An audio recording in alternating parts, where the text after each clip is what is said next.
Rien ne va plus entre l'Afrique du Sud et Israël. Pretoria accuse Israël, je cite, d'actes de génocide contre le peuple palestinien à Gaza.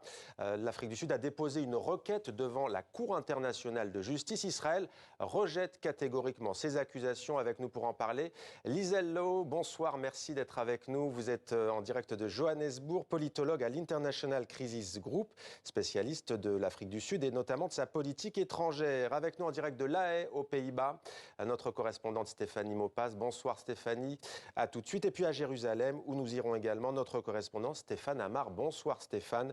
On va d'abord commencer par les Pays-Bas, puisque c'est à La Haye que siège cette CIJ, Cour internationale de justice. Stéphanie, de quoi parle-t-on au juste? Quelle est cette action entreprise par l'Afrique du Sud?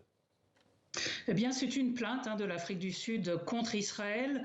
Alors, l'Afrique du Sud accuse Israël de violer la Convention sur le génocide. Et dans cette plainte, l'Afrique du Sud détaille et explique que les Palestiniens de Gaza sont particulièrement ciblés par Israël, que 3 crimes en particulier ont été commis, des meurtres, des actes inhumains et la mise en place de conditions de vie qui rendent très difficile la survie des populations.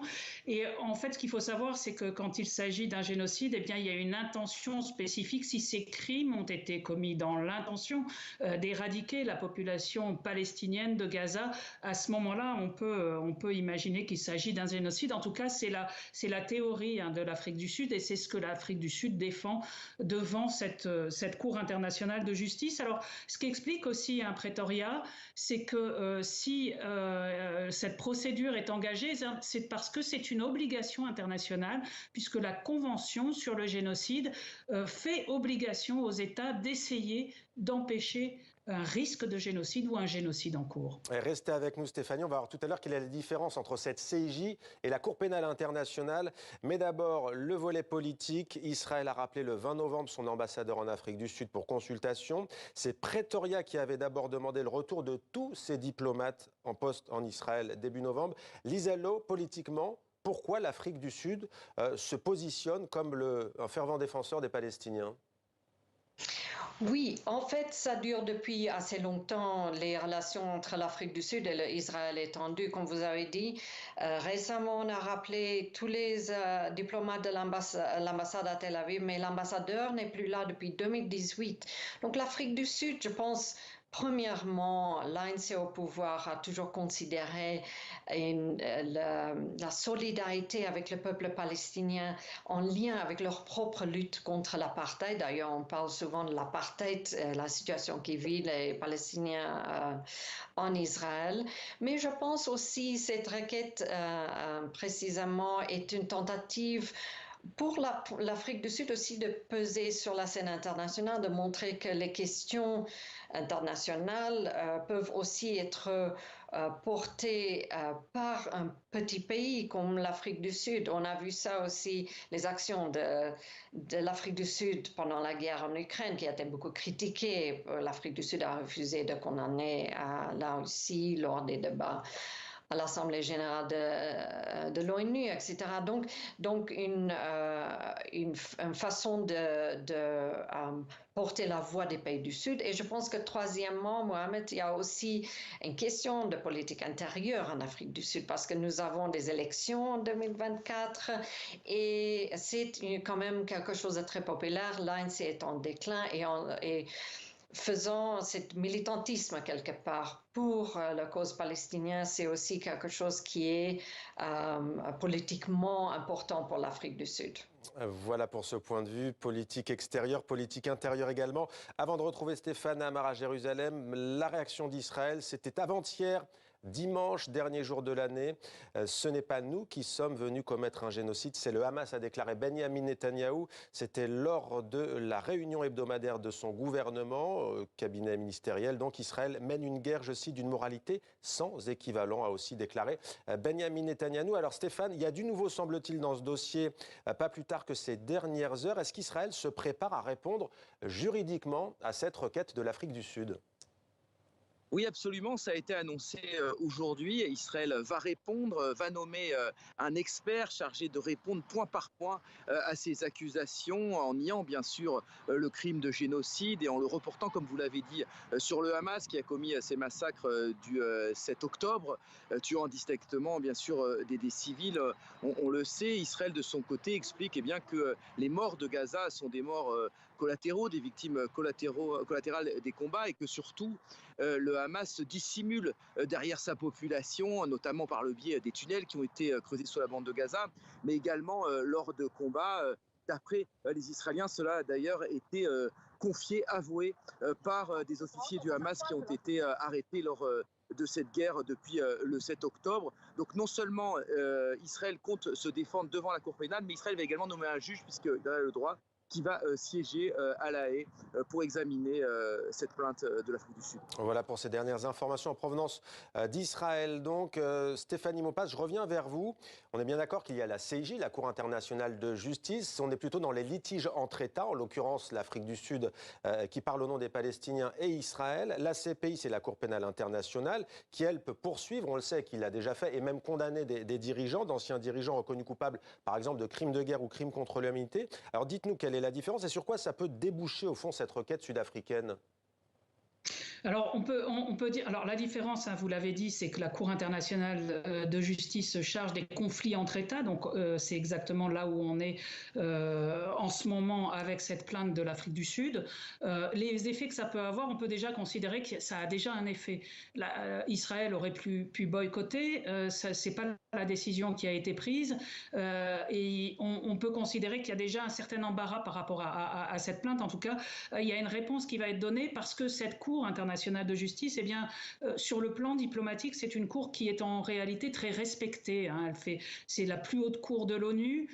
Israël est un État membre de l'ONU et évidemment, eh bien, aucun État n'aime se retrouver devant cette cour internationale parce que ces décisions sont en général des décisions très solides et qui sont très respectées. Donc, c'est un peu une atteinte à la réputation. Alors, pour l'instant et à ce stade-là, on ne peut pas parler de culpabilité. Hein. Pour l'instant, c'est une plainte et c'est l'Afrique du Sud qui déclare qu'il y a violation de la Convention sur le génocide. Il va falloir des mois, voire des années avant que la Cour internationale décide si effectivement Israël viole le droit international et cette convention-là. Si c'est le cas, eh bien ça, voilà, c'est un problème diplomatique et de réputation.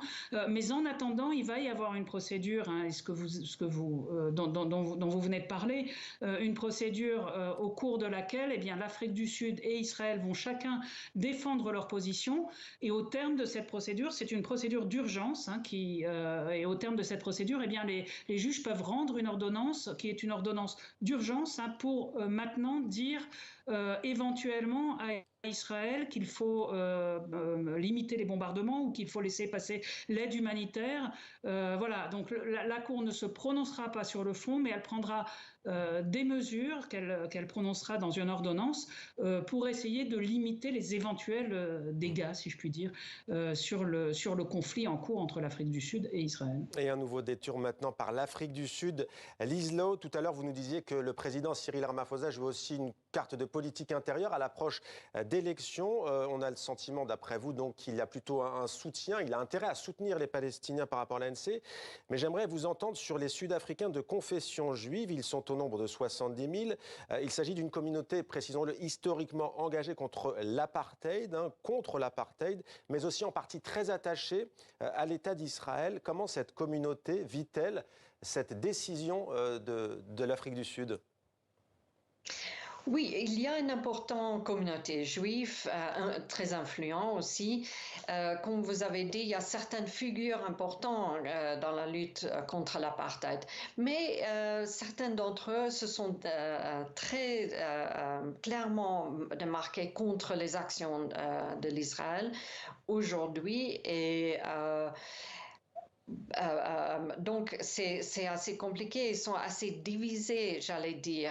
Les membres de l'ANC qui sont juifs, moi, personnellement, je sais, il y en a qui sont très, très contre cette action que l'ANC vient de prendre contre l'Israël. Mais En général, la communauté juive est assez divisée, comme le pays aussi.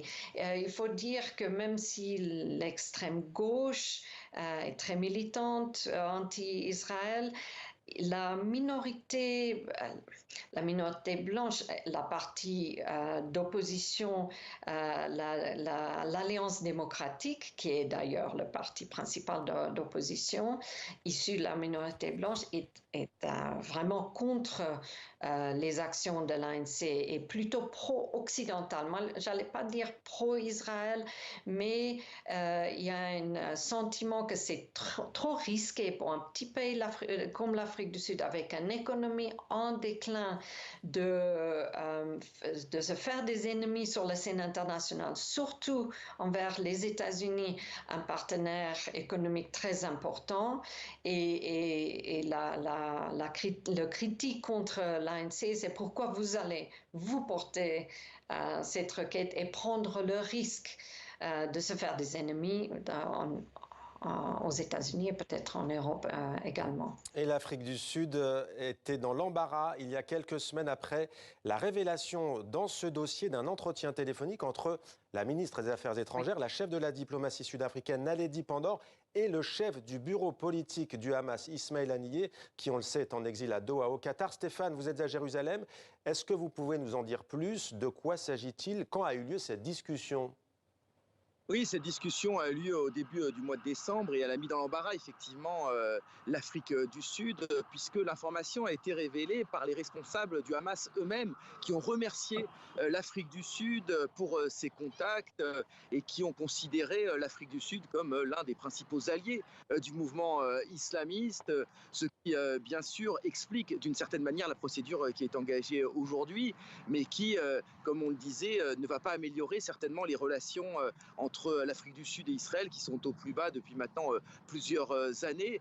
Pour les Israéliens, maintenant c'est très clair, il y a eu ces contacts dont vous parlez, il y a eu maintenant cette plainte, et bien l'Afrique du Sud est considérée comme un ennemi d'Israël, en tout cas rangé dans le camp des ennemis d'Israël, et effectivement cela sème le trouble, car vous le disiez, il y a une importante communauté juive, mais il y a aussi beaucoup d'Israéliens d'origine sud-africaine ici qui vivent très très mal cette crise. Merci beaucoup Stéphane à Jérusalem. Allez, une dernière question, elle sera pour vous Stéphanie Maupas. On a parlé de la CPI. Est-ce qu'il y a, outre l'Afrique du Sud, d'autres États qui mènent de telles requêtes, que ce soit à la CIJ ou à la CPI? Alors, à la CPI, il y a plusieurs États qui ont rejoint l'Afrique du Sud. Il y a aussi une initiative de l'Afrique du Sud qui, en quelque sorte, essaie de demander au procureur de poursuivre son enquête et surtout de venir avec des éléments concrets, c'est-à-dire des mandats d'arrêt. Donc là, il y a eu d'autres pays qui ont suivi l'Afrique du Sud. Il y a notamment le Bangladesh.